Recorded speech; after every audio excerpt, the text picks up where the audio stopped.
Tai praeitame epizode pradėjau kalbėti apie didžiausias 90-ųjų dramas. Truputis nostalgijos, truputis istorijos ir truputis politikos. Bet laiko užteko man tik pakalbėti apie vakarų dramas, o yra dar ištisas rytų pusrutulis, kuris irgi buvo 90-aisiais ir ten dėjosi labai didelės ir svarbios dramos. Tai davai ir pasikalbam apie jas per ilgai neatidėliojant. Rytų blokas yra frazė, kurios mes seniai nebevartojam. Nors šitas dalykas per šaltąjį karą, ypatingai vakaruose, buvo labai smarkiai, praktiškai per visas medijas linksniuojamas. Rytų blokas tai buvo tokia neoficiali viso pasaulio komunistinių ir socialistinių valstybių sąjunga. Ten priklausė Sovietų sąjunga, Kinija, Varšuvos pakto šalis, Jugoslavija, įvairūs satelitai, kaip tarkim Šiaurės Koreja, Kuba ar Mozambikas. Rytų blokas oponavo vakarų blokui, kur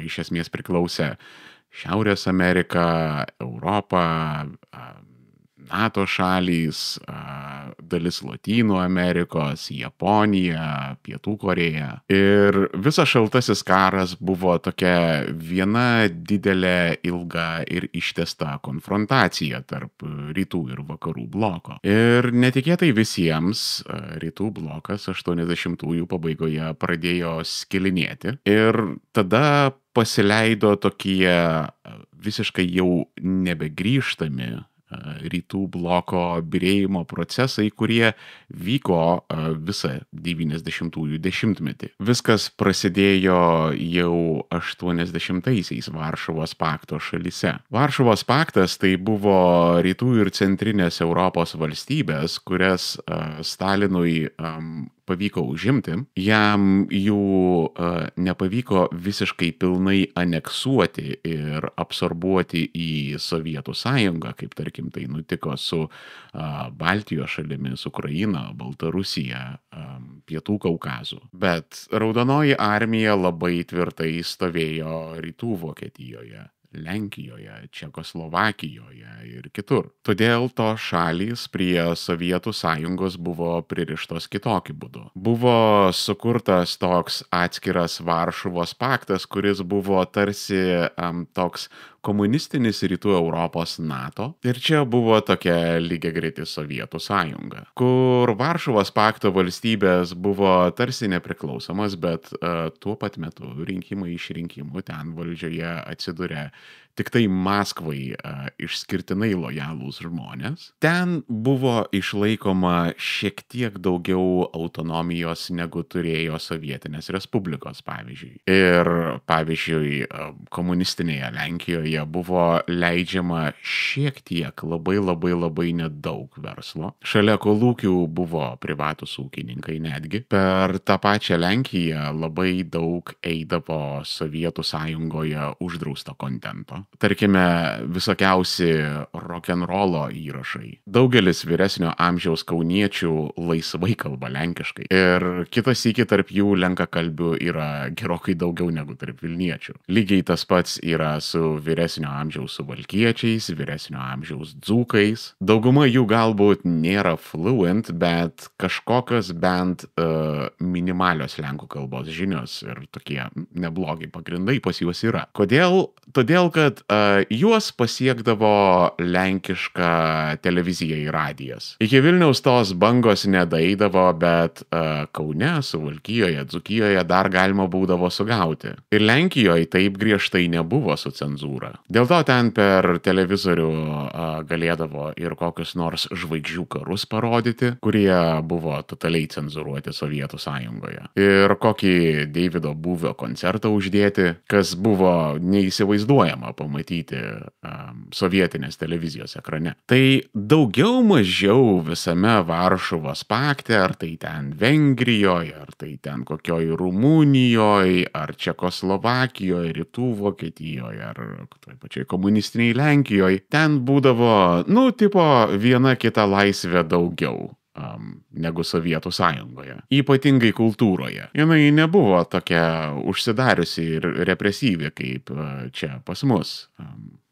buvusioje Sovietų sąjungoje. Ir pirmieji išsivadavimo judesiai prasidėjo būtent ten. Mes čia Lietuvoje ir Baltijos šalyse bendrai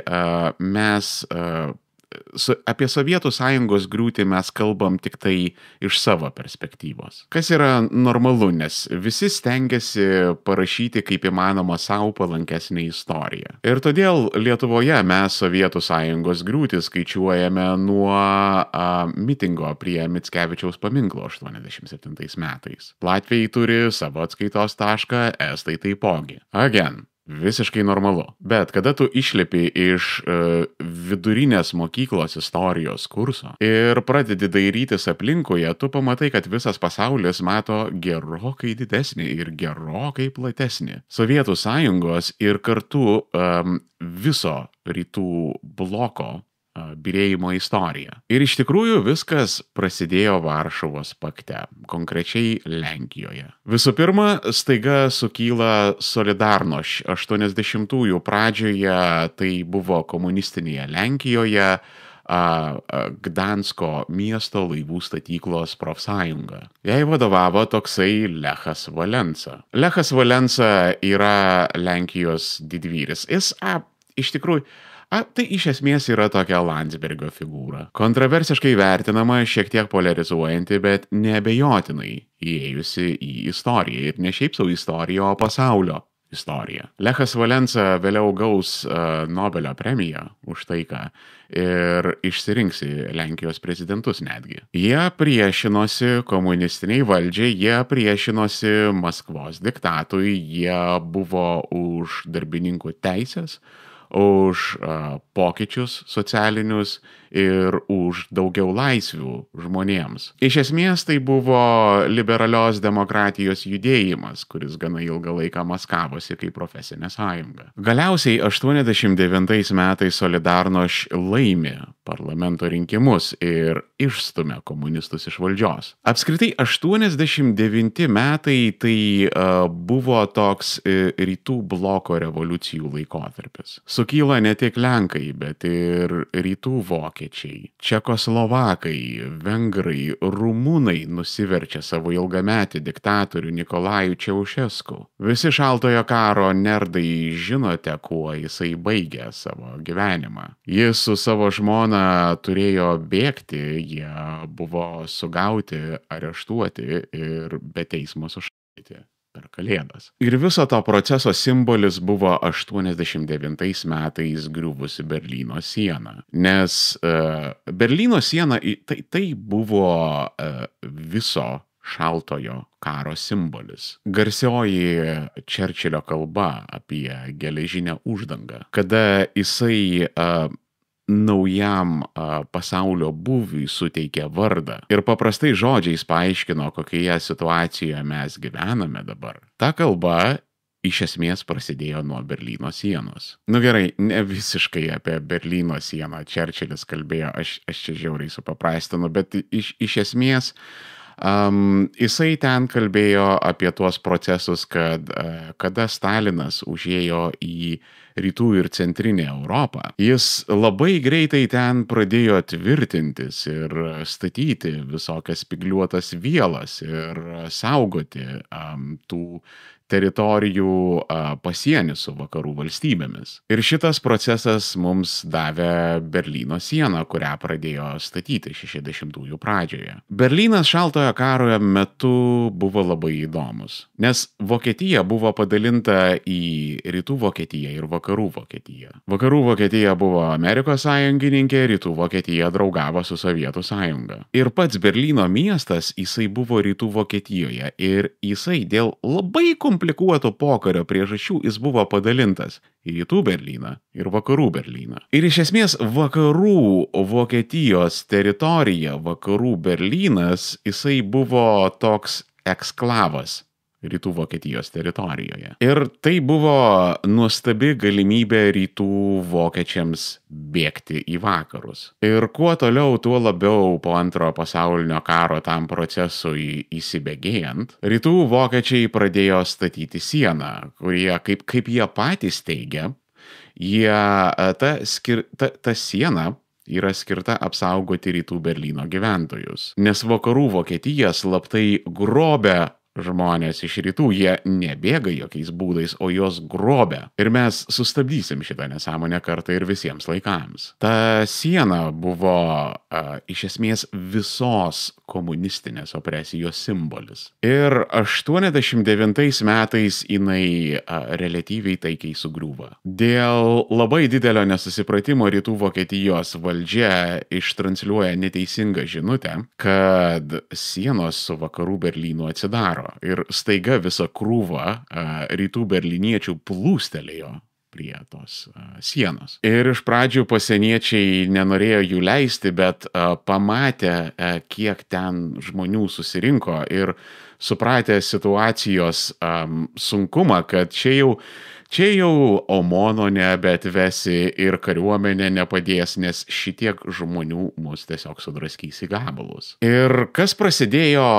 tiesiog spontaniškai žmonės tikrąja to žodžio prasme pradėjo išrinkinėti tą sieną. Pas ką plaktukas atsirado, kažkas kirtiklį susiieškojo, kiti laužtuvus iš namų atsinešė, dar kažkas buldozerį atsivarė ir valandų bėgyje Berlyno siena tikrąja to žodžio prasme griuvo. Ir čia buvo ryškus ir garsus signalas, kad viskas, Sovietų sąjungos era Varšuvos pakto valstybėse baigėsi. Tada užkratas persimetė į tą pačią Sovietų sąjungą. Pirma pradėjo judėti Baltijos šalis, tada Ukraina, tada Kaukazas, o paskui pasiekė likusi Sovietų sąjunga. Ir niekas negalėjo patikėti, kad jinai taip greitai subirės. Nes Sovietų sąjungos griūtis įvyko iš esmės per 90-uosius ir 91-uosius metus. Pats judesys gerokai anksčiau prasidėjo, kažkur 80-ųjų viduryje. Sovietinėse respublikose pradėjo kurtis ir vienytis įvairūs išsivadavimo judėjimai. Lietuvoje mes turėjom sąjūdį. Praktiškai kiekvienoje sovietinėje respublikoje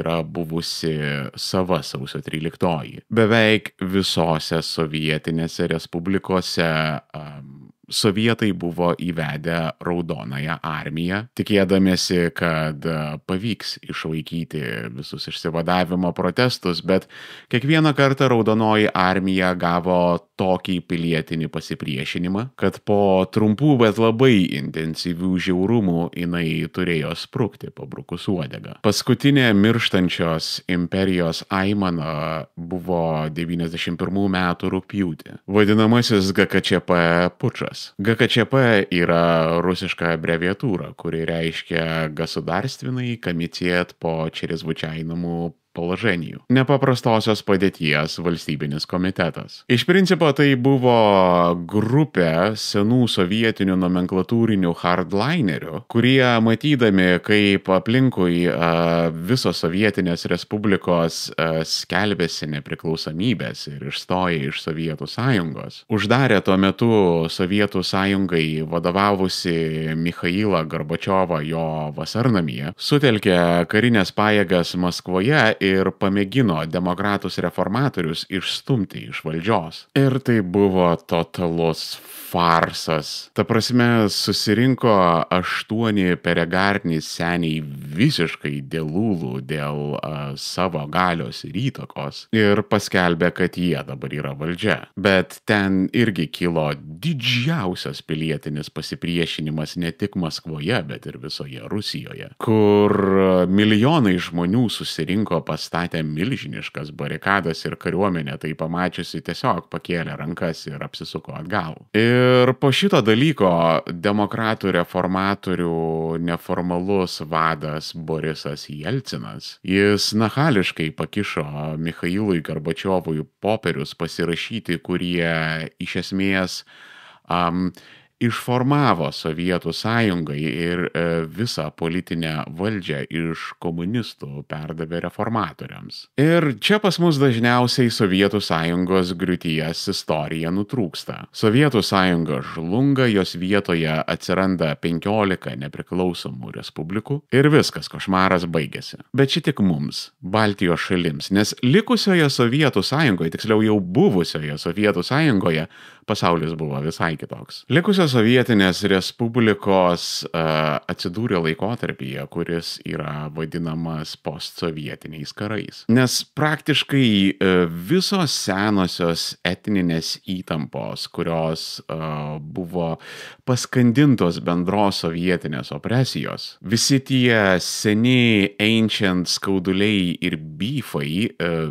visa tai išsiveržė su didžiausiu siaubu likusiose sovietinėse respublikose. Moldovoje buvo Transnistrijos karas, Gagaūzų konfliktas. Tadžikistane kilo pilietinis karas. Daugybė pilietinių karų, daugiskaita vyko ir Sakartvele. Armėnija ir Azerbaidžanas susikalė kruvinam konflikte dėl Karabacho. Bet žiauriausi karai turbūt vyko buvusioje Jugoslavijoje. Jugoslavija buvo toks labai įdomus šaltojo karo darinys. Tai buvo tokia atskira glamūrinė Sovietų sąjunga savo metu. Jugoslavija po antrojo pasaulinio karo iš atskirų Balkanų valstybių buvo suvienyta vieno tokio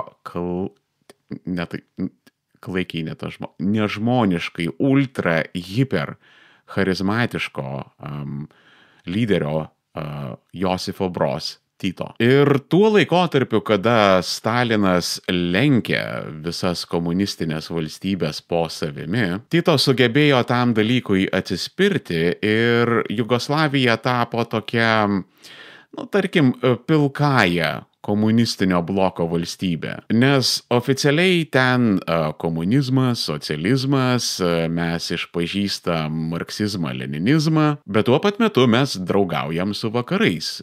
Lygiai taip pat, kaip mes draugaujam su Sovietų sąjunga, bet nesam iki galo ištikimi nei vienam. Ir dėl to Josifo Broz Tito gebėjimo ilgą laiką laviruoti ir sėdėti vieną subinę ant dviejų kėdžių, Jugoslavija gyveno labai gerai. Jinai buvo turbūt labiausiai pasiturinti valstybė visame rytų bloke. Aš tik nežinau, ar techniškai yra gerai vadinti Jugoslaviją valstybę, nes jin ten kažkokia federacija tam tikra buvo. 80-aisiais metais Tito miršta ir tuo pat metu Jugoslavijoje prasideda ekonominės problemos. Tarp 50 ir 70 metų Jugoslavija buvo ekonominis stebuklas. Jinai augo milžiniškais tempais, nežiūrint, kad oficialiai ten buvo komunizmas, bet jisai nebuvo toks griežtas ir toks centralizuotas kaip Sovietų sąjungoje. Kažkiek privačios iniciatyvos buvo leidžiama ir tas gelbėjo Jugoslavijos ekonomiką. Kitas dalykas, Jugoslavija buvo gerokai atviresnė už Sovietų sąjungą, gerokai atviresnė ir gyvenanti su gerokai mažiau sankcijų ir apribojimų. Todėl Jugoslavija galėjo pirkti technologijas, kurių negalėjo pirkti Sovietų sąjunga. Jugoslavija galėjo skolintis pinigus iš vakarų, ko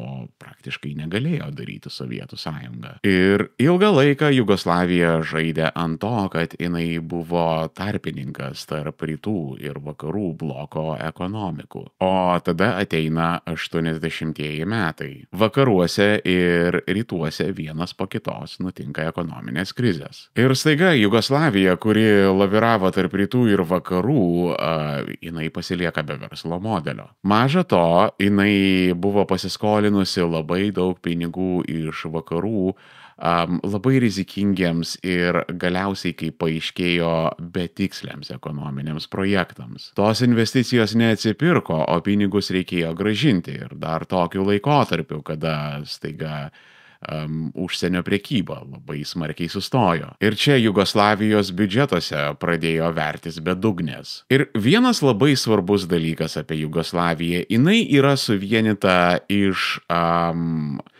etnosų ir bendruomenių ir žmonių, kurie nekenčia vienas kito. Balkanai, kurių didelė dalis priklausė Jugoslavijai, yra neįtikėtinai keistas kraštas. Tarkime, serbų, kroatų, juodkalniečių, bosnių ir makedonų kalbos tai yra iš esmės ta pati kalba. Žodynai labai sutampantis 80–90 procentų. Gramatika gali šiek tiek skirtis, bet iš tikrųjų tie žmonės, serbai, kroatai, juodkalniečiai, bosnai ir makedonai, jie gali suprasti suprasti vienas kitą. Jie yra kaip vokiečiai, pavyzdžiui, nes yra Vokietijos vokiečiai, Austrijos vokiečiai ir Šveicarijos vokiečiai, kurie turi savo kalbas su savais dialektais, bet tarpusavyje jie gali puikiai be jokių problemų susikalbėti. Ir nežiūrint, kad ten yra viena kalba, tos visos šalis - Serbija, Kroatija, Juodkalnija, Bosnija ir Makedonija - jos nekenčia vienas kitos. Ir skirtumai jau prasideda nuo to, kokius rašmenis jie naudoja. Nes tarkim, serbai naudoja kirilicą savo kalbai, pas kroatus tai pačiai kalbai yra naudojami lotyniški rašmenys, o Juodkalnijoje iš viso yra pasirinktinai. Ta prasme, nori rašai kirilicą, nori rašai lotyniškais rašmenimis ir abudu nėra klaida. Abu raidynai yra oficialiai priimti, abiejų raidynų oficialiai moko mokyklose ir tu pasirinktinai gali naudoti, kurį nori. Religinė mišrainė yra buvusioje Jugoslavijoje, nes, tarkim, serbai, jie yra pravoslavai, stačiatikiai rytų iš esmės. Serbai yra stačiatikiai, kroatai yra katalikai.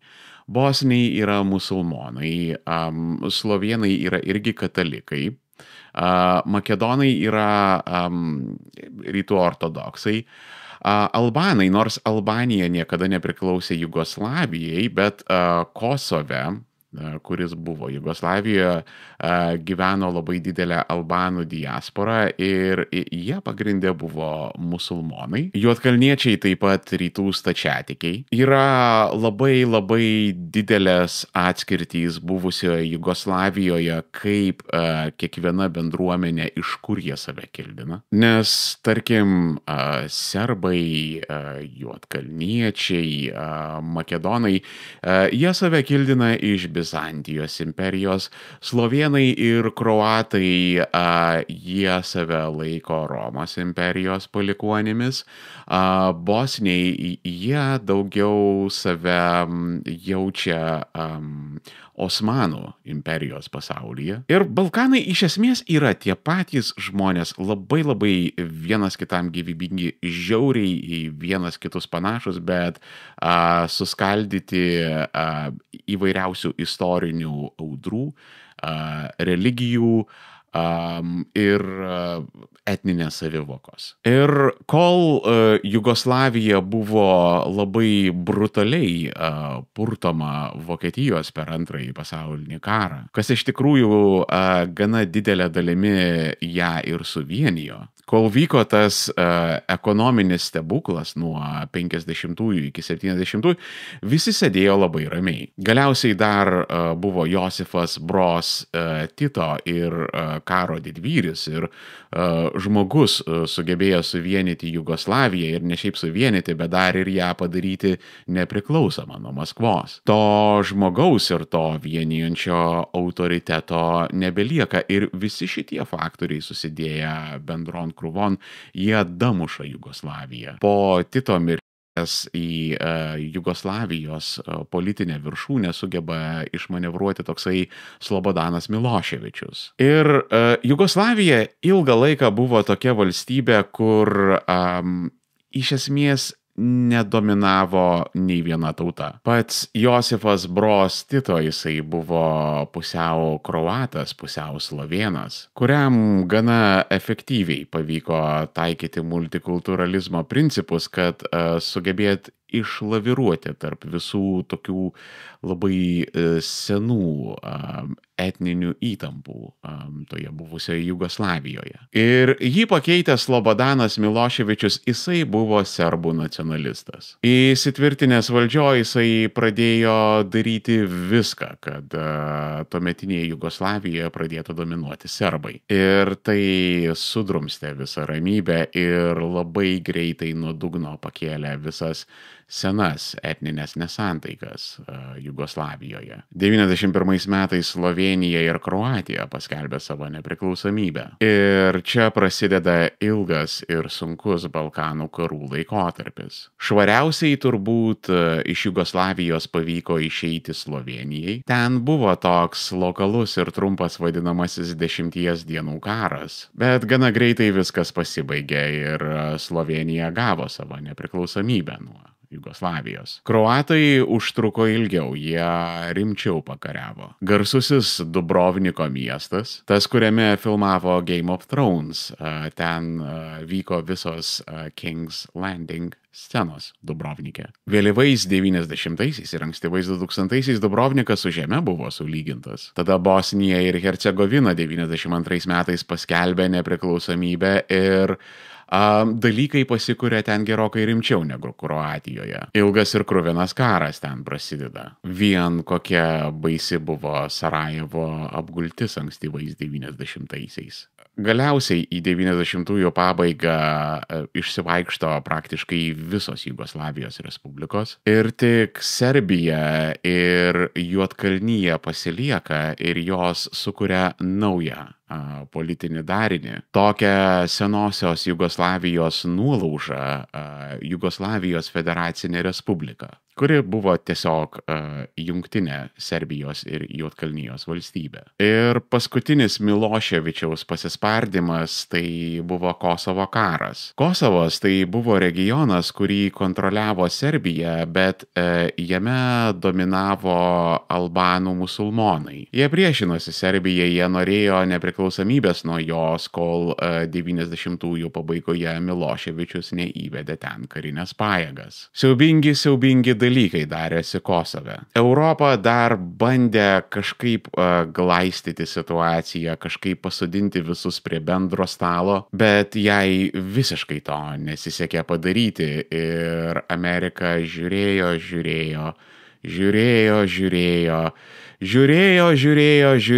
ilgai ir nuobodžiai, ką ten daro europiečiai, kol galiausiai tuometinis Amerikos prezidentas Billas Clintonas nepasakė viskas gana. Prasidėjo oro antskrydžiai ir Jugoslavijos federalinė respublika, o pagrinde Serbija buvo subombarduota į akmens amžių. Amerika naudojo tikslius labai smūgius su minimaliais civilių praradimais, jie tiesiog po truputėlį valgė tuometinę jugoslavišką infrastruktūrą. Jie bombardavo tiltus, jie bombardavo elektrinės, jie bombardavo gamyklas, karinės instaliacijas ir tuo pat metu vakarai apstatė Jugoslaviją labai sunkiomis sankcijomis. Ir šitoje vietoje rusai pasiuto. Nes rusai ir serbai, jie vienas kitus matė kaip labai giminingas tautas. Rusai labai prieštaravo, kada pasaulyje buvo palaikomos buvusių nuo Jugoslavijos atskilusių respublikų priklausomybė. Kada 99 metais ant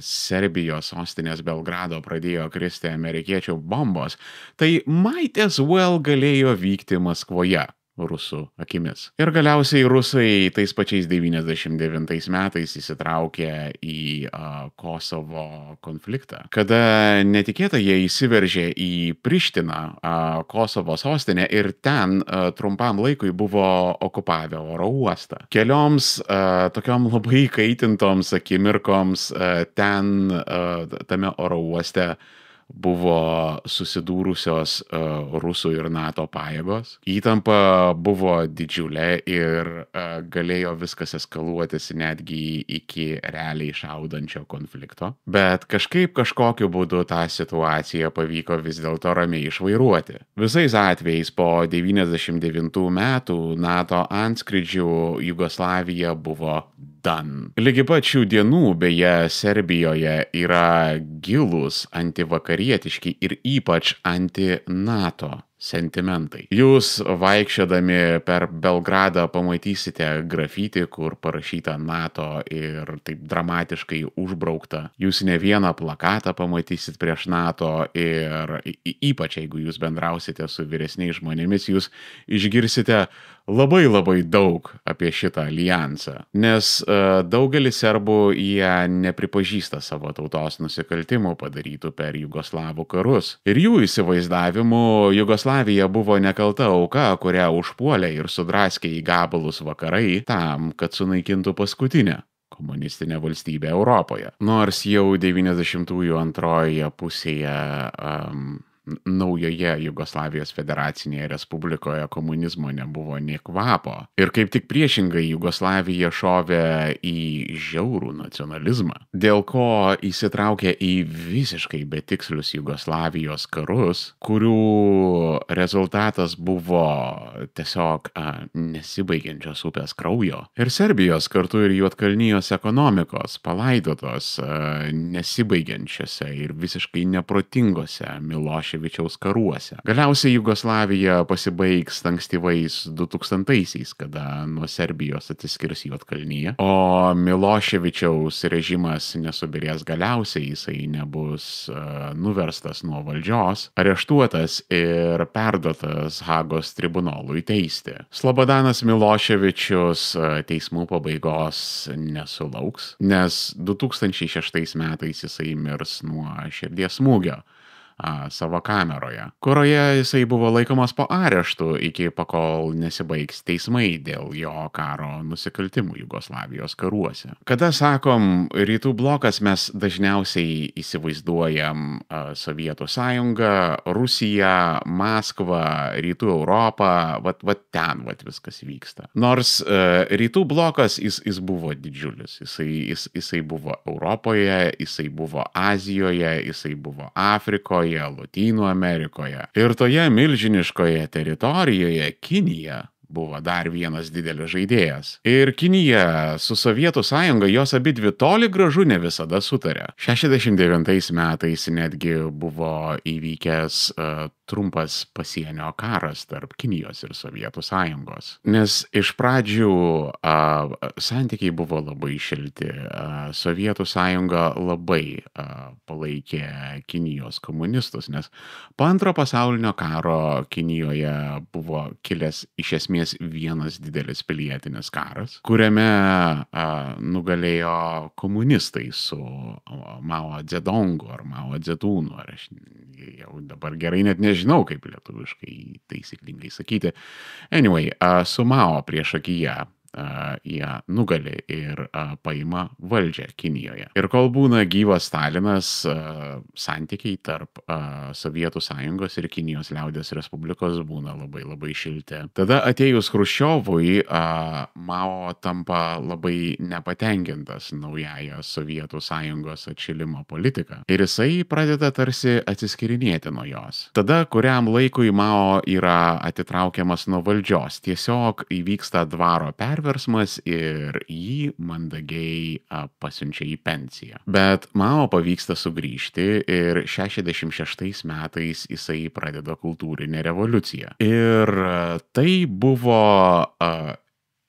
jaunimo masinė psichozė, sukelta Mao ir jo žmonos Chen Qing. Ir visas tas socialinis gaivalas, kurį jiems pavyko išlaisvinti, buvo nukreiptas prieš Mao priešus. Ir tada prasidėjo Mao Dzedūno tironijos laikotarpis. Vieną po kitos jisai pradeda ten visiškai kažkokias nesąmoningas nuo realybės atitrūkusias reformas. Jis ten, pavyzdžiui, sugalvoja išnaikinti kokius nors žvirblius, nes jie valgo pasėlius ir staiga pasėlius suvalgo kirmelės, kurias tie žvirbliai ir ėdė. Arba staiga pakelia visą Kiniją ant plieno gamybos ir praktiškai kiekvienuose namuose atsiranda žaizdras, kur žmonės pradeda lydyti plieną. Ir to rezultatas Kinijoje prigaminama labai daug pigios kokybės plieno, kurio niekam nereikia. Ir visas žmogiškasis resursas būna atitraukiamas nuo tokių kritinių vietų kaip žemės ūkis, pavyzdžiui. Ir kaip žinia, žmonės maitinasi dažniau maistu negu prastos kokybės plienu. Ir tada prasideda didžiulės problemos su maisto tiekimu visoje Kinijoje. Finally, 76 metais Mao miršta ir jisai tarsi pabando perduoti savo valdžią žmonai Chen Qing, bet jai nepavyksta jos išlaikyti ir politbiuras ją nuverčia ir tiesiog įvyksta teismas ir jinai dingsta iš visuomenės akių. Įdomus dalykas, kad nepaisant Mao ideologinio aršumo, nes jisai buvo tiesiog fanatiškas iš burnos putojantis komunistas, 72 metais Kinijos liaudies respublika suartėja su Jungtinėmis Amerikos valstijomis. Čia būna toksai Henry Kissingerio ir Richardo Nixono geopolitinis žaidimas - suartėti su Kinija ir įvaryti pleištą tarp jos ir Sovietų sąjungos. Po Mao į valdžią 76 metais ateina Deng Xiaopingas, kuris pradėjo labai didelės reformas. Jisai pradėjo po truputį atverinėti Kiniją pasauliui ir šiek tiek įsileisdinėti kapitalizmo į savo ekonomiką vidun. Mao buvo baisus tironas, Deng Xiaopingas buvo reformatorius. Jo valdymo metu Kinijos žemės ūkis buvo dekolektyvizuotas, dauguma kolūkių tiesiog buvo vienas po kito uždarinėjami.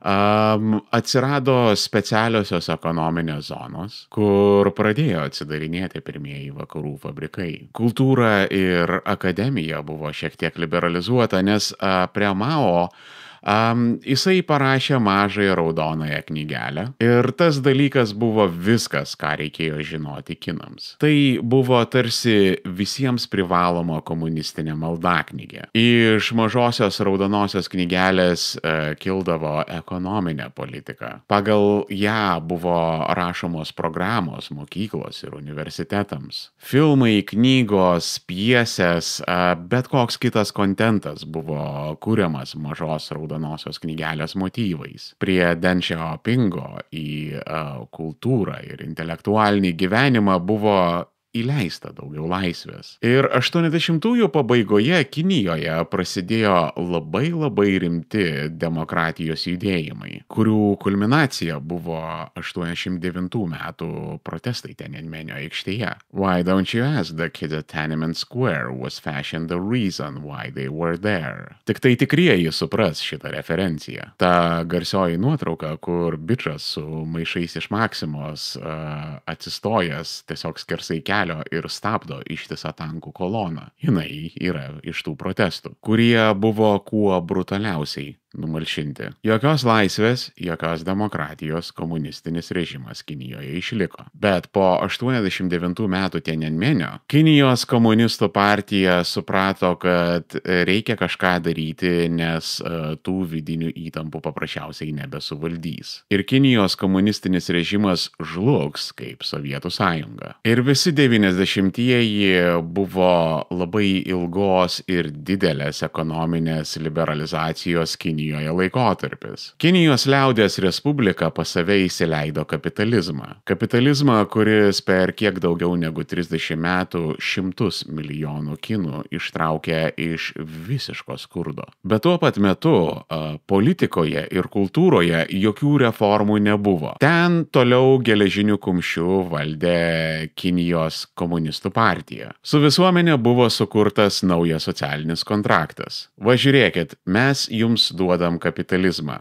Dirbkit, užsidirbkit, užsiimkit privačią iniciatyvą, pasaulis yra jūsų austrė. Mes jums ne tik, kad netrukdysim, bet in fact, mes jums labai smarkiai padėsim. Ir pavyzdžiui, tokios didelės kinietiškos korporacijos kaip, tarkim, Alibaba, Xiaomi, Huawei, Tencentas ir daugybė kitų savo istorijoje yra gavę labai daug saldžių Kinijos vyriausybės paskolų ir į ne vieną, ne dvi ir ne tris ir ne penkias iš tų didžiųjų korporacijų buvo perkeltos vakarietiškos technologijos, kurias pavogė Kinijos žvalgyba. Šiai dienai Kinijos liaudies respublika yra paskutinis didysis rytų bloko reliktas. Yra mažųjų tokių satelitinių, periferinių, nereikšmingų, kaip tarkim Šiaurės Koreja, Baltarusija, Kuba, Venezuela. Bet reikšmingiausia iš jų vis viena yra Kinija. Kinija, kuri sugebėjo reikšmingai reformuotis 90-aisiais ir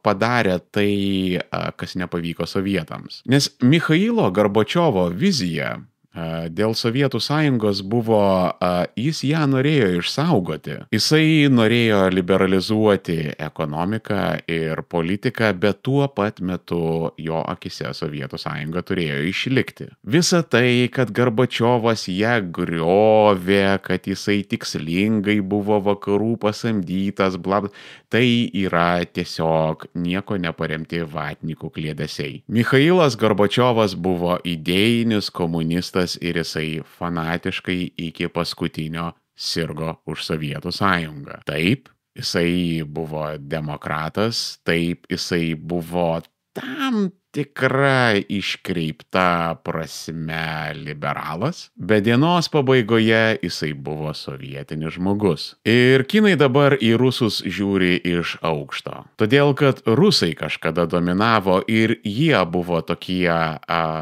tie prastesni tretieji, apdriskę tie tokie neturtingi, niekam tikę broliai Jonai. Bet rezultate Kinijai pavyko išsaugoti komunistinę valdžią, ko nesugebėjo padaryti rusai. Jie sėkmingai reformavosi ir per tuos pačius 30 metų, pradėdami iš žymiai prastesnių pozicijų, jie pasiekė žymiai, neįtikėtinai, nepalyginamai daugiau, negu tai padarė Rusija po Sovietų sąjungos griūties. Pasižiūrėkit, kinai savo prekėmis sugebėjo užkariauti vakarų pasaulį. Šiuo metu jų automobiliai vykdo labai agresyvią ekspansiją Europoje, kai tuo tarpu rusiški automobiliai jau neparsidavinėja į vakarus nuo Minsko.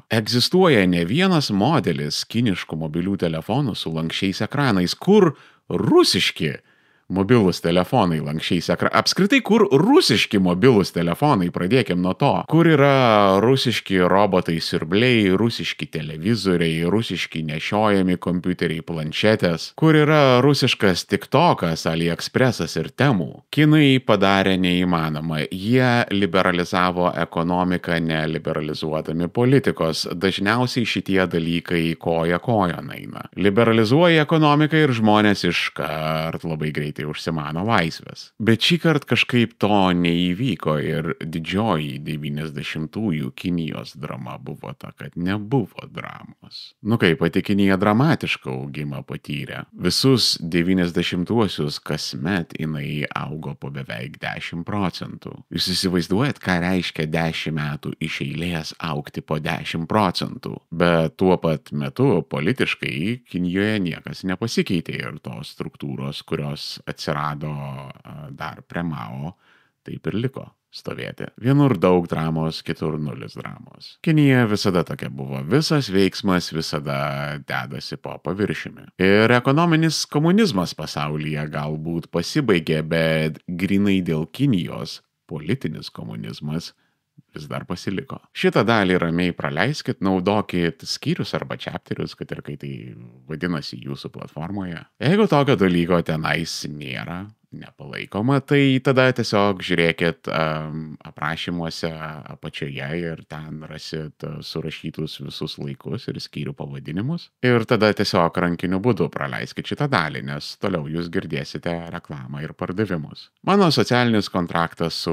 auditorija yra toks. Aš netoks kaip kitos mergaitės. Armėno radijas nėra ta vieta, kurios tikslas yra rinkti auditoriją ir paskui ją pardavinėti brangiausiai mokančiam reklamdaviai. Taip, kažkam tai yra verslo modelis ir taip, kažkam tai yra priimtina. Aš nedžedžinu, bet nesijaučiu patogiai darydamas tokius dalykus. Mane, jeigu atvirai sąžinė šiek tiek graužia jau vien už YouTube įjungtą monetizaciją.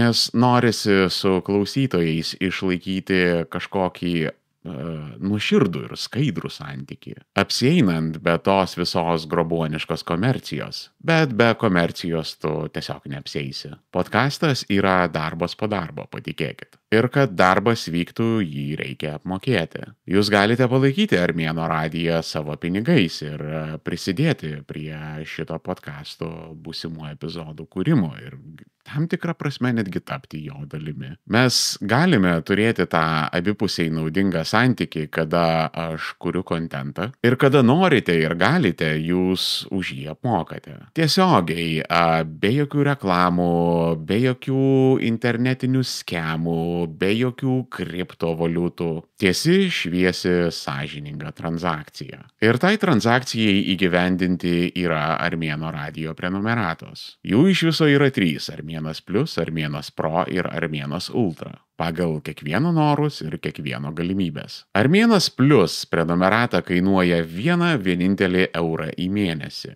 Ir už tą vienintelį eurą į mėnesį jūs gana nemažai gaunate. Už tą niekingą pinigų sumą jums atsirakina Armėnas Plus epizodai. Kuo jie skiriasi nuo įprastų epizodų, tai yra epizodai be reklamos ir apribojimų. Visi įprasti Armėno radijo epizodai, kurie išeina į viešą eterį, jie turi šituos visus pardavimus. Ir jie yra N16, dėl ko aš karpau visus keiksmažodžius ir kontroversiškus žodžius. Bet turinys be reklamos, be filtrų, be cenzūros jums yra prieinamas už tą legendinį vienintelį eurą į mėnesį Armėno radijo Contribui ir Patreone. Visos nuorodos aprašymuose ir komentaruose apačioje. Ir dar yra galimybė girdėti Armėnas Plus epizodus Armėno radijo Spotify. Jūs tiesiog nueinate į bendrą feedą, jame pamatote Plus epizodus, spaudžiate ant bet kurio, jums iššoka pasiūlymas susimokėti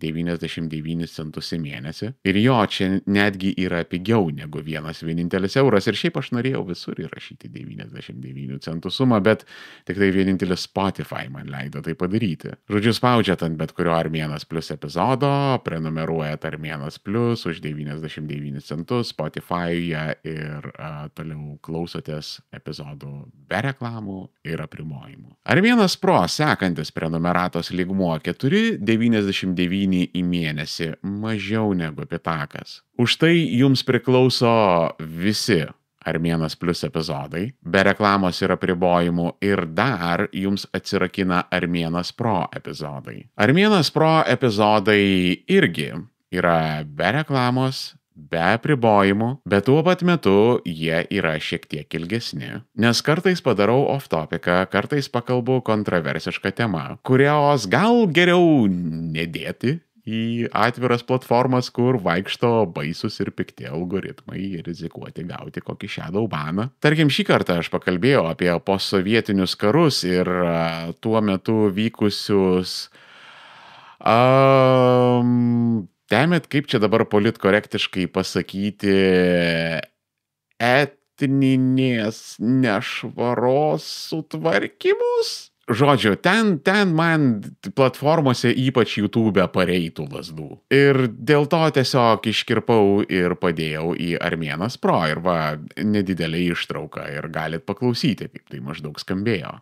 Ir taip čia buvo sunkus 90-ieji, nesaugumas, neapibrieštumas, banditizmas, bet žinot ką, nepaisant viso to chaoso ir bendro anarchijos jausmo, bent jau pas mus nebuvo karo. Karas yra dalykas, kurį labai gerai žino beveik visos buvusios sovietinės respublikos. Aš esu iš mišrios šeimos, mano mama lietuvė ir mano tėvas armėnas. Ir aš turėjau abidvi perspektyvas. Aš mačiau, kaip atrodo taika ir aš mačiau tai, kaip atrodo gyvenimas, kada karas yra visiška realybė. Jie platformų algoritmai nusileistų ant manęs kaip Damoklo kardas nuo tokių pakalbėjimų. Ir jeigu jums maža to viso bonus kontento, tai Armėnas Pro epizodai dar yra Early Access. Tai reiškia, kad Armėnas Pro klausytojai Armėno radiją girdi savaitę anksčiau. Savaitę anksčiau epizodai į Armėnas Pro išeina, negu jie tai padaro viešumoje. Ir netgi dabar jūs galite nueiti į Armėno radijo Patreoną ir Contribui, nuorodos aprašymuose ir komentaruose komentaruose apačioje ir tiesiog ten susirasti Armėnas Pro prenumeratą ir atsirakinti ateinančios savaitės epizodą jau dabar. Be Patreono ir Contribui yra Substackas. Substack'e jūs rasite tik tai Armėnas Pro epizodus, nes Substackas yra keistas paukštis, nelabai tinkamas podcastams, bet ten yra klausytojų ir vardan jų aš esu. Yra tik vienas prenumeratos lygmuo, dėl to ten būna tik tai Armėnas Pro kontentas ir man, ta prasme, Substackas įsivaizduokit neleido įvesti 4,99 sumos į mėnesį, tik tai 5 eurus, dėl to Substackas yra 1 centu brangesnis už Patreoną ir Contribui, bet ten yra galimybė nusipirkti metinę Armėno radijo prenumeratą už 49,99, kas yra pigiau negu ištisus metus mokėti 12 kartų po 5 eurus kas mėnesį. Tiesiog vienas paprastas mokėjimas ir jūs klausote Armėno radijo epizodų nevaržomai metus į priekį. Visos nuorodos į Armėno radijo Substacką jūs atspėjote, yra aptinkamos komentaruose ir aprašymuose apačioje. Armėnas Ultra čia jau yra podcasto fanų fanams. Tiems, kam reikia visko, Armėnas Plus epizodų, Armėnas Pro epizodų, kurie tampa prieinami iškart visiems, kas prenumeruoja Armėnas Ultra už 9,99 į mėnesį. Ir dar, jeigu to buvo per maža, jūs gausite prieėjimą prie Armėno slėptuvės, kur guli sudėti visi klasikiniai Armėno radijo epizodai, kurių jūs niekur kitur daugiau neberasite internete. Armėnas Ultra yra šiai akimirkai prieinamas Armėno radijo Contribui ir Patreone. Vėlgi, nuorodos, aprašymai, komentarai apačioje. Gerai, o jeigu jūs norite palaikyti Armėno radiją, bet to negalite šiuo metu padaryti savo pinigais, ar dar turim kažkokių kitokių opcijų? Taip, žinoma, jūs visada galite padėti savo laiku, kuris yra beveik tiek pat vertingas, kiek ir jūsų pinigai. Visų pirma, jūs galite tiesiog paimti ir paklausyti jums patikusius Armėno radijo epizodus nuo pradžios iki pabaigos. Tai šiaip yra didžiulė pagalba ne tik man, bet ir visiems jūsų mėgstamiausiams turinio kūrėjams. Antras būdas yra parekomenduoti mane draugui. Tiesiog galbūt kažkam iš jūsų artimųjų šitas epizodas bus labai aktualus ir jūs galite tiesiog paimti ir numesti jiems nuorodą ir paraginti, kad ei, šitas bičas turi kažką tau įdomaus pasakyti. Paklausyk. 2 labai paprasti būdai su labai dideliu efektu. Kalbant apie pagalbą, Ukrainai jos kaip niekad reikia, dėl to aš jums labai primiktinai rekomenduočiau nueiti į donate.onekfund.org ir padėti Ukrainai nugalėti. Ir dabar, jeigu jūs jaučiate pasimetimą ir jau nebežinote, kur ten koks Patreonas, kur ten koks Substackas, kaip čia ką čia donate, o gal Armėno radijas aptinkamas kitokiose platformose, kur man yra patogiau, o gal podcastas turi kokių nors socialinių medijų ar dar kažko panašaus, tai visa šita jūs kanalinanti informacija yra sudėta į vieną jums patogią vartoti vietą Armėno Linktree. Linktree/Armėnas arba tiesiog žiūrėkit aprašymuose ir komentaruose apačioje. Spauskite nuorodas ir iš karto atsidursite ten, kur viskas sudėta vienoje vietoje. Dėkoju ir labai žemai lenkiuosi visiems už dėmesį ir už pagalbą. Ačiū Jums labai, Jūs nepakartojami. Pardavimai baigėsi. Grįžkime atgal į epizodą. 90-ieji buvo toks šizofreniškas dešimtmetis, nes iš vienos pusės tai buvo labai dramatiškas laikotarpis.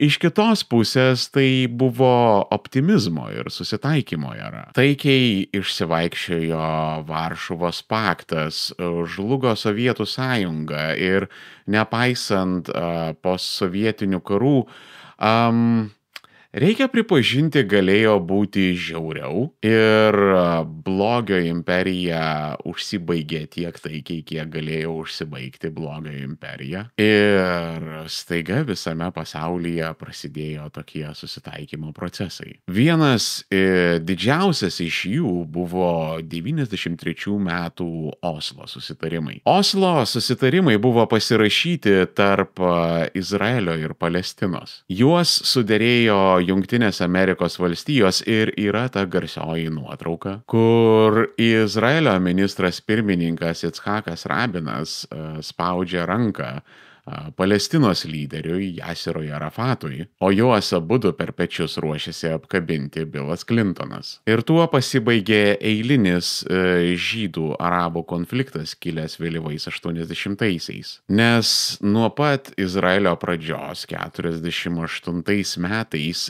kiekviename dešimtmetyje žydai su arabais turėdavo didelį karą. 80-ųjų pabaigoje etninės nesantaikos tarp žydų ir palestiniečių buvo vėl įsiplieskusios. Galiausiai kažkaip amerikiečiams pavyko žydus ar palestiniečius susadinti prie vieno bendro stalo ir sutarti dėl to, kad visų pirma palestiniečiai pripažįsta oficialiai Izraelį kaip valstybę, o Izraelis legalizuoja palestiniečių autonomiją jų apgyvendintose teritorijose vakarų krante ir Gazoje. Ir tai buvo triumfas. Visas pasaulis atsikvėpė, nes atrodė pagaliau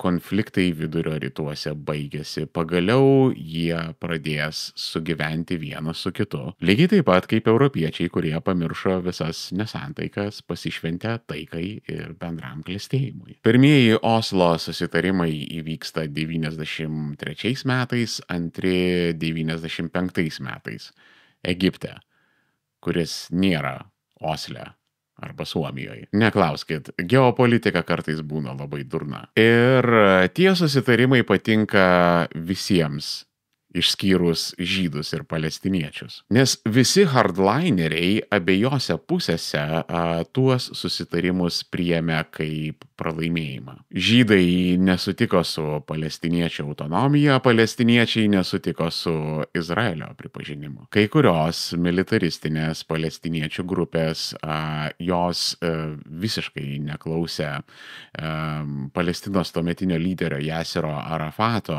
ir jam pavaldžios Hamas ir po Oslo susitarimų tiesiog savavališkai darydavo savižudžių sprogdintojų atakas Izraelyje. Žydų ultraradikalai buvo žiauriai nepatenkinti Oslo susitarimais. Vieni iš jų padarė pogromą musulmonų maldos namuose, kitas sėkmingai pasikėsino į Izraelio premjero Icchako Rabino gyvybę 95 metais. Jį pistoletu mirtinai sužeidė ultradešinysis žydų radikalas. Su Oslo susitarimais 93 metais pasibaigė pirmoji intifada. Intifada arabų kalboje reiškia sukilimas, bet Izraelio ir Palestinos konflikte tai dažniausiai reiškia palestiniečių sukilimą prieš žydus. 87 ir 93 metais vyko pirmoji intifada. Tada antrąją 90-ųjų pusę jinai buvo tam tikrą prasme atslūgusi. Regis nebuvo intifados, bet tuo pat metu aš labai gerai atsimenu, kaip ten vos ne kas antrą savaitę per žinias rodydavo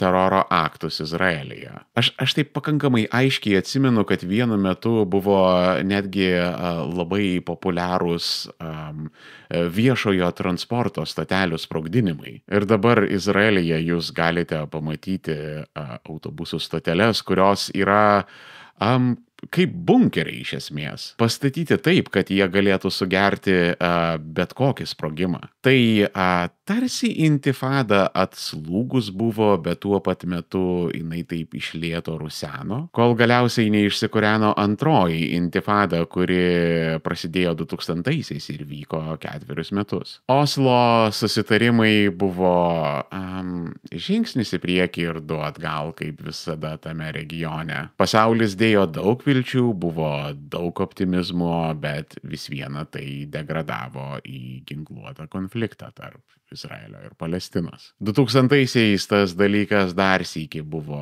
aprimęs, bet 21-aisiais jis vėl įsiplėskė ir mes dabar turime tai, ką turime dabar. Bet kalbant apie susitaikymą, iškart po pirmųjų Oslo susitarimų įvyksta labai didelis dalykas pasaulio istorijoje. Nelsonas Mandela yra išrenkamas Pietų Afrikos Respublikos prezidentu. Kodėl dabar tai yra svarbu? Nelsonas Mandela buvo juodaodis. Pietų Afrikos Respublika iki 94 metų gyveno tai, kas buvo vadinama apartheidas. Apartheidas tai buvo iš esmės tokia rasizmo paremta visuomenės santvarka, kurioje dominavo baltųjų mažuma, kuri gaudavo viską, ką galėjo pasiūlyti Pietų Afrika kaip valstybė. Jie turėjo darbus, jie turėjo gyvenamąjį plotą, jie turėjo teisės ir galimybės. Bet visos kitos rasės buvo žemesnio statuso ir joms tie dalykai nepriklausė. Pagal apartheido taisyklės buvo tokia pakankamai aiški rasinė hierarchija. Piramidės viršuje stovėjo baltieji. Žemiau už juos buvo indų kilmės žmonės. Tada po indais stovėjo tai, ką jie vadino spalvotieji,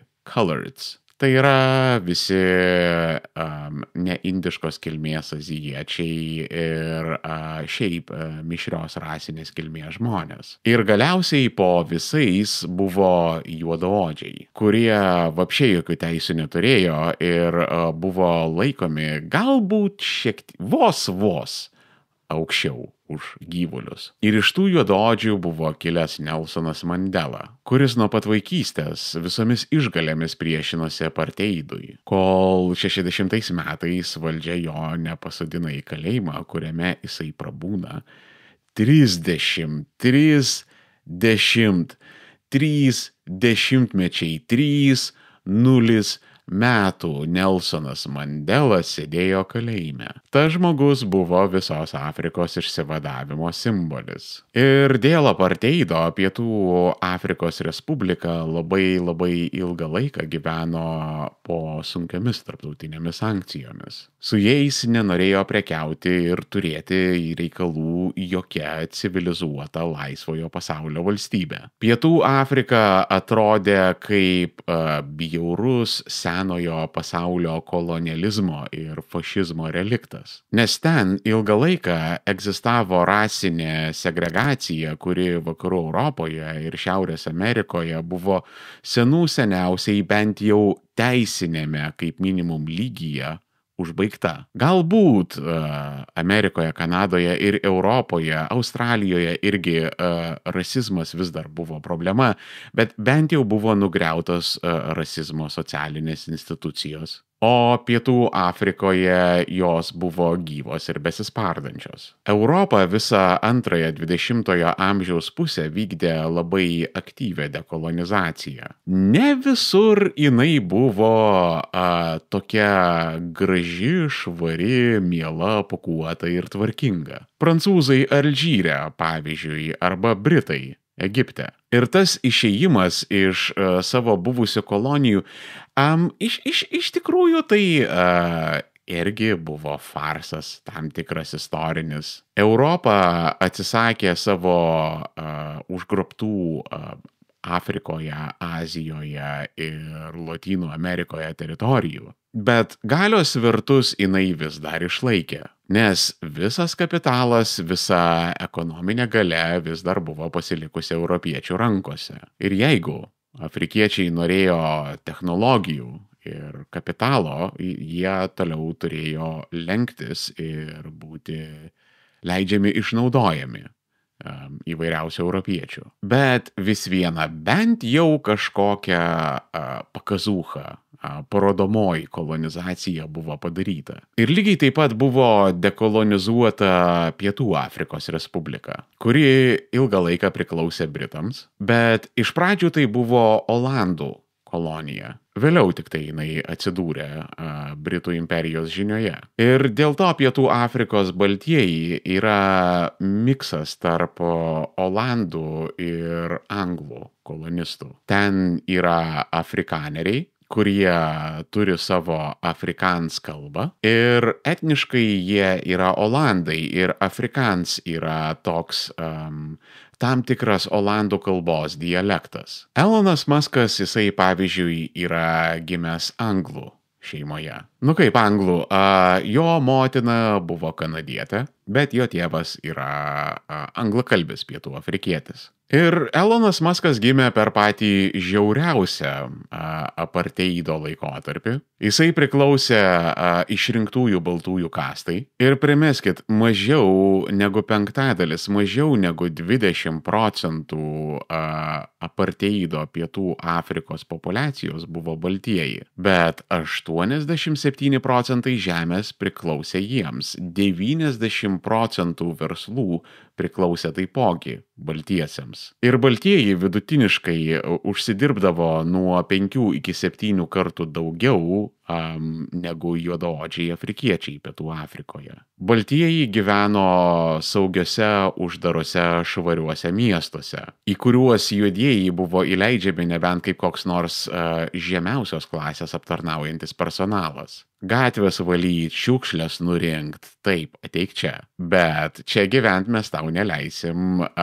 universitetinio išsilavinimo tu tikrai negausi, jaunuoli. Ir net negalvok apie mišrias santuokas, nes jos buvo tiesiog uždraustos apartheido Afrikoje. Jeigu tau pasisekė gimti baltuoju, pasaulis buvo nuostabus. Visa valstybė buvo pastatyta taip, kad tu klestėtum. Bet tu klestėjai likusių 80% gyventojų sąskaitą. Šiek tiek teisių turėjo indai. Jie buvo tie, kurių darbas iš esmės buvo vadovauti ir dylinti spalvotiesiems ir juodaodžiams. Patys spalvotieji buvo jau tokie, jeigu indai antrarūšiai, tai spalvotieji trečiarūšiai, o juodaodžiai jie iš viso neliečiami, ta prasme tai čia net ne žmonės yra. Ir su ta visa ideologija, kad žmogaus vertė yra nustatoma pagal jo odos spalvą, visame tame augo Elonas Muskas. Ir dabar kažkaip pradedi suprasti, iš kur pas jį atsirado tas visas nacizmas. Ir ten nebuvo tiesiog mosikavimas ranka "My heart goes out to you" per Trumpo inauguraciją. Tai buvo labai konkretus zigonas ir maksimaliai aiškus saliutas. Nes jeigu jūs bandote paaiškinti, kad tai buvo nekaltas ir iš konteksto ištrauktas rankos išmetimas, tai tada kūjis ir pjautuvas yra žemės ūkio simbolis. Apartheidas buvo tiesiog senas geras fašizmas, kada visas civilizuotas pasaulis buvo atsisakęs šitų nesąmonių ir mes perėjom į liberales demokratijas. Buvo valstybės, kurios laikėsi toliau įsikibusios autoritarizmo. Mes turėjom kairįjį, komunistinį ir socialistinį autoritarizmą visame rytų bloke. Ir tada mes dar turėjom dešinį autoritarizmą vakaruose. Pavyzdžiui, Salazaro Portugalija, Franko Ispanija, Pinocheto Čilė, pulkininkų chuntos Graikija. Ir tai, kas buvo fašistų Sovietų sąjunga, brangakmenis visoje to meto fašizmo karūnoje, tai buvo Pietų Afrika, kuri kažkuo iš tikrųjų priminė Jugoslaviją, lygiai taip pat kaip Jugoslavija nominaliai buvo paskutinė komunistinė valstybė Europoje. Taip ir Pietų Afrika buvo paskutinė didelė reikšminga fašistinė valstybė visame pasaulyje. Ir lygiai taip pat kaip išskyrus Kiniją ir keletą nereikšmingų satelitų pasaulyje sužlunga komunizmas ankstyvais 90-aisiais. Tas pats nutinka ir su fašizmu. Ir lygiai tai, ką reiškia komunistams Sovietų sąjungos griūtis, tas pats ir buvo apartheido pabaiga Pietų Afrikos Respublikoje. Jinai paprasčiausiai neatlaikė spaudimo, kuris buvo iš dviejų pusių. Iš išorės ją spaudė labai sunkios vakarų pasaulio sankcijos. Iš vidaus buvo labai didelis pasipriešinimas apartheidui, nes blemba 20% šalies pavergė likusius 80%. Ir kad ir kiek galios ir įtakos tas 20% bus sukoncentravęs į savo rankas, matematika vis viena nematematikuoja. Ir skaičiai nebuvo baltųjų pusėje Pietų Afrikoje. Galiausiai patys baltieji, jie patys labai smarkiai pradėjo priešintis visam apartheidui. Ir kuo daugiau praeidavo laiko, tuo daugiau tokių baltųjų Pietų Afrikoje atsirasdavo. Galiausiai 90 metais įvyksta labai didelis žingsnis.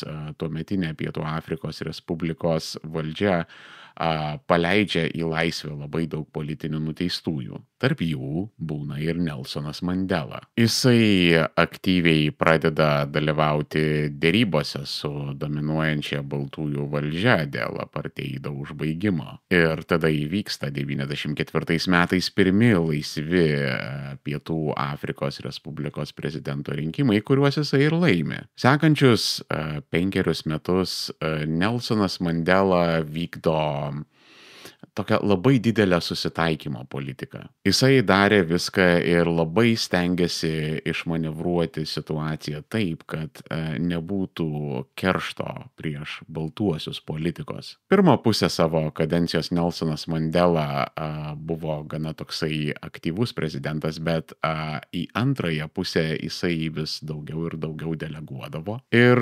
99 metais pasibaigus jo kadencijai jisai nebandė persirinkti. Ir ramiai su fenomenaliai aukštų 80% palaikymo reitingu tiesiog išėjo iš aktyvios Pietų Afrikos politikos. Žmogui buvo beveik 80 metų, 30 iš kurių jisai praleido kalėjime. Jis buvo pagyvenęs, pavargęs ir Pietų Afrikoje buvo žiauriai daug problemų, kurių jisai pats vienas tiesiog nesugebėjo sutvarkyti. Ir likusią gyvenimo dalį jisai praleido būdamas iš esmės filantropu ir aktyvistu. Nelsonas Mandela ilgą laiką tapo visų pasaulio humanitarų simboliu. Žmogus, kuris pradėjo nuo violent revoliucionieriaus, kuris po kalėjimo turėjo pilną teisę rinktis pyktį ir kerštą, bet vis viena jisai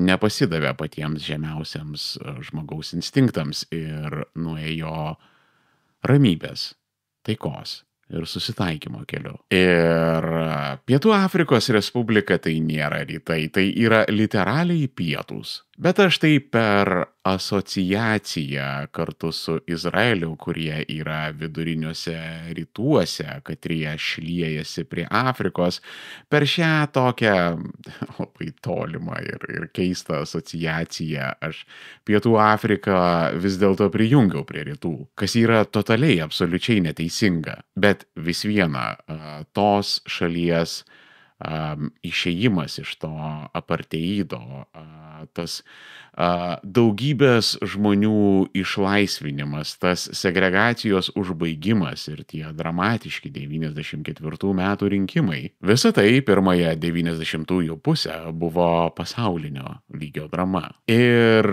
lygiai kaip Oslo susitarimai, taip ir apartheido pabaiga bus tam tikras farsas. Rasizmas Pietų Afrikoje išliks, jau nebe institucionalizuotas, bet vis viena išliks. Pietų Afrika atras save labai sudėtingoje situacijoje po 94 metų rinkimų. Baigsis visos brutalios vakarų sankcijos ir staiga pas ją atsidarys pasaulinės rinkos, į kurias jinai galės įsijungti. Ir ankstyvais 2000-aisiais jos ekonomika gana smarkiai augo. Bet prasidėjus 2010-iesiams tas ekonomikos augimas visų pirma sustojo, o paskiau jisai dar ir pasuko atgal. Dabar Pietų Afrikos Respublika yra visiškas basket keisas. Tai yra valstybė, kuri pastaruosius 10-12 metų balansuoja ant kolapso.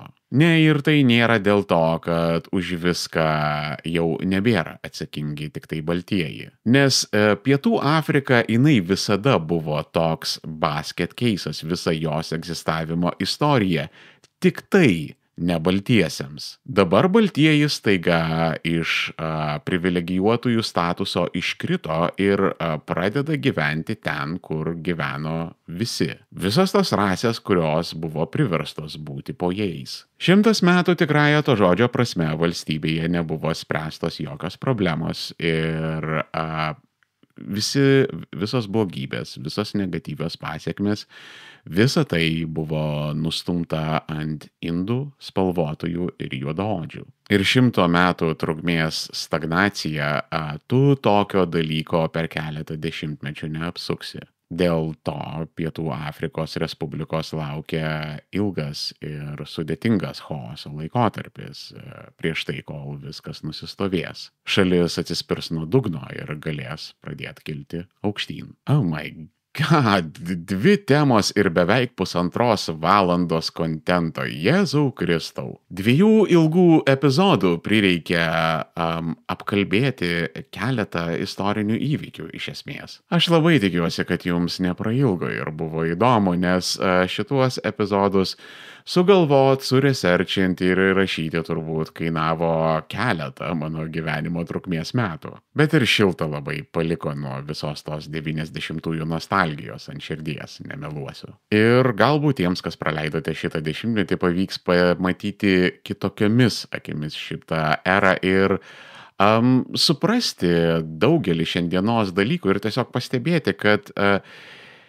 iš tikrųjų nemažai kas vyksta dabar, nemažai tų dalykų, jie kyla iš 90-ųjų. Tos keistos epochos, kur didžiulis optimistinis draivas buvo susimaišęs su visuotinė depresija ir pesimizmu. Laikai, kada taika maišėsi su karais, kai susitaikymas ėjo koja kojon su etninė nesantaika, kuomet žlugo, atrodo, nesustabdomas komunizmas ir pilna krūtinė užstaugė kapitalizmas. 90-ieji tai buvo laikai, kada mes čia vakaruose nuoširdžiai tikėjome Francisu Fukuyama, kuris kalbėjo apie istorijos pabaigą ir paskutinį žmogų. Kad viskas košmaras baigėsi, kad karai, totalitarizmas ir autokratijos tai yra senojo pasaulio reliktai ir nuo šiol, nuo Sovietų Sąjungos griūties, pasaulis eis kapitalizmo ir liberalių demokratijų keliu. Mes nenorėjome nei girdėti, nei tikėti Samueliu Huntingtonu, kuris tuo pat metu kalbėjo apie artėjantį civilizacijų susidūrimą.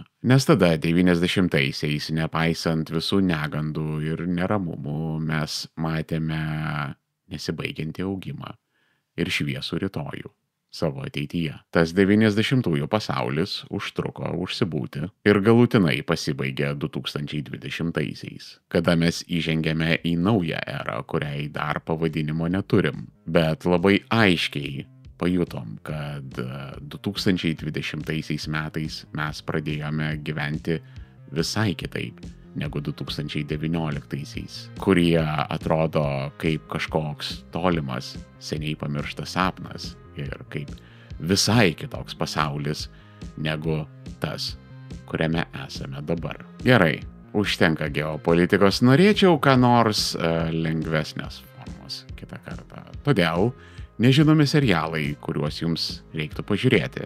Kitą kartą per Armėno radiją. Va jums ištrauka iš šito būsimo epizodo. Ta prasme, Simpsonų veikėjų vardai ir pavardės. Ponas Degėla, Lupikas, Bizūnas, ta prasme, kam tai reikia? Tiesiog kartais kai kurie vertimų pasirinkimai kontente, man kartais tiesiog norisi tuos vertėjus labai smarkiai papurtyti ir trenkti į artimiausią sieną. Šiandien tiek. Iki kito.